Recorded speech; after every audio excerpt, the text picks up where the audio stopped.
November 14th, 1940.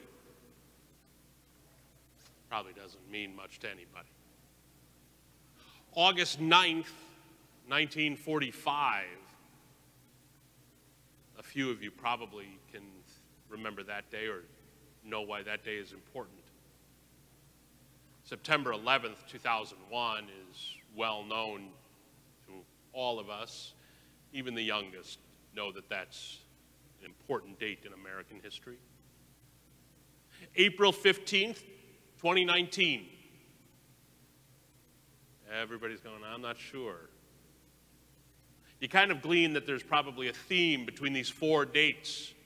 Something that stands with September 11th as the most vivid, some tragedy, some moment of great import, of a challenge to who we are as a people, a challenge to circumstance that should otherwise be wondrous and peaceful. November 14th, 1940 was when the German Blitzkrieg made one of its deepest penetrations into England and bombed this village, the town of Coventry, England, and destroyed, virtually destroyed, St. Michael's Church of England Cathedral. On August 9th, 1945, 600 yards from ground zero for the dropping of the second atomic bomb at Nagasaki was Immaculate Conception Cathedral. Nagasaki was one of the most Catholic cities in Japan at the time. September 11th, you know well, it was a bright, clear day by all standards, and terrorist attacks took down the Twin Towers of the World Trade Center, and then the crash at the Pentagon and the crashed plane in Shanksville. But the World Trade Center collapsed under the power of its own destruction. April 15th of 2 years ago was when Notre Dame Cathedral caught fire. And the world watched, worried, wondering. Coventry Cathedral, when the dust settled over the main altar, the cross still was standing. At Nagasaki, the cross that had been on the top of the dome or the top of the highest spire, while it was singed by the blast and while it was bent, it still stood erect atop the rubble of the front part of the church. 9/11, many of you remember the picture. It wasn't intended, I guess, to ever be a religious symbol, but as the dust settled and the excavations began, somewhere from up in the building, an intersection of two I-beams just fell and planted itself atop the rubble, within the rubble, as a cross, and it's referred to as the Ground Zero Cross. Maybe not intended as a Christian symbol at first, but it certainly was a needed Christian symbol at the moment, at the time. And then the fire at Notre Dame Cathedral. When the firefighters were finally able to get in, it was in the dark of night. Water was just kind of streaming down after they had finally been washing the building as best they could, with no real success in stopping the spread of the fire to the wood roof. But you probably remember the pictures with the lights from their helmets, the lights and the lanterns they carried. A gleam of a water-covered, gold leaf-covered cross shone in the midst of the darkness and the soot and the charred remains of the building around it. 4 times in recent history, where whatever the tragedy that was visited upon a place or a people or a circumstance, the cross endured. The cross remained.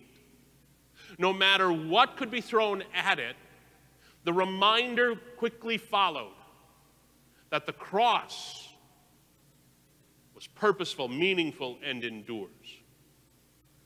Now roll back 2,000 years. The Roman Empire essentially stole the idea of crucifixion. They didn't come up with it themselves. They took it from the Persians, were the first to use it against their enemies. And it was used because it was so torturous, it was so painful, it was so shame-filled. It stood high above everybody who looked upon it and made a point that you should be afraid. You should cower. You should give up.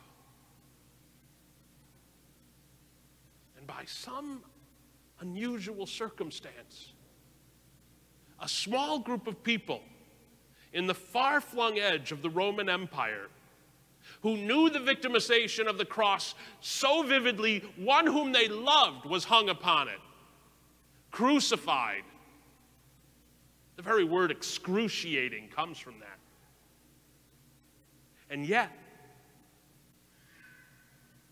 it endures. One would think we should forget. One would think we should push it aside. One would think we should avoid talking about it. But no.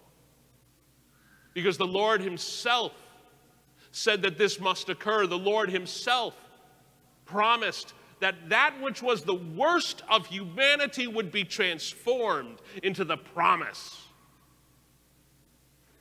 That which was the worst we could put anybody through, our sins,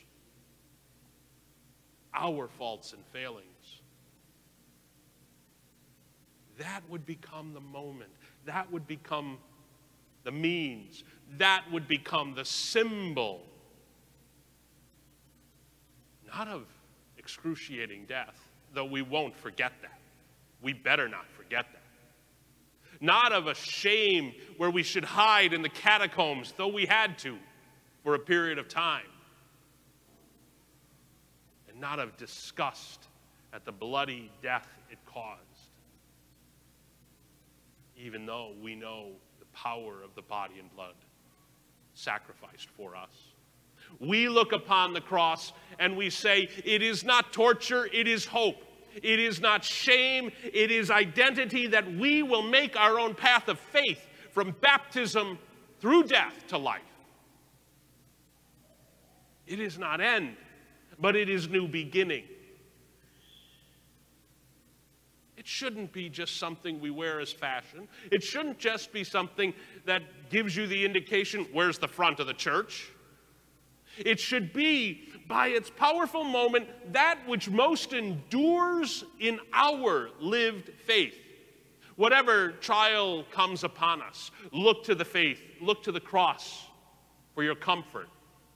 Whatever tragedy besets us, look to the cross to know that others, Christ himself, suffered so that he might bear the worst of the pain. Whatever our fear about our sinfulness, about our human foibles, about our superficialities and our present moment,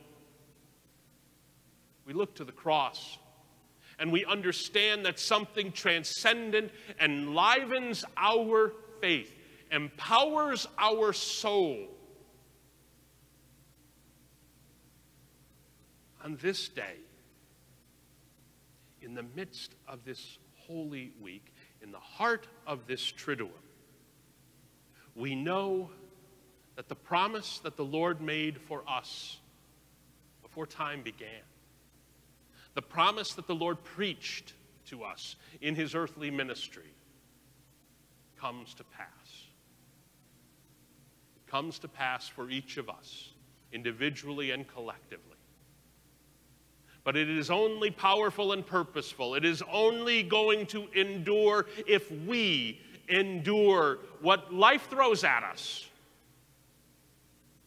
what the world seems to ridicule and marginalize.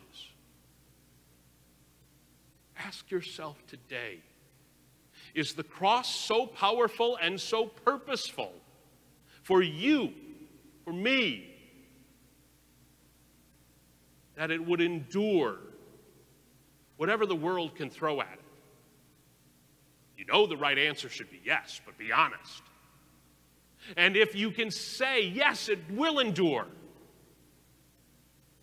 Yes, it will stand, even when other things fall, even when other things burn, even when other things are destroyed by anger, hate, and terror, even when people use that symbol for war or for racism or for demeaning others. It means to me that Christ will endure, that Christ's church will endure, that Christ's promise will endure. If you believe that, allow it to move you when you come forward to venerate. And if you believe that, be sure it does change you in how you deal with the world. Be transformed. Live in the knowledge that the cross of Christ endures.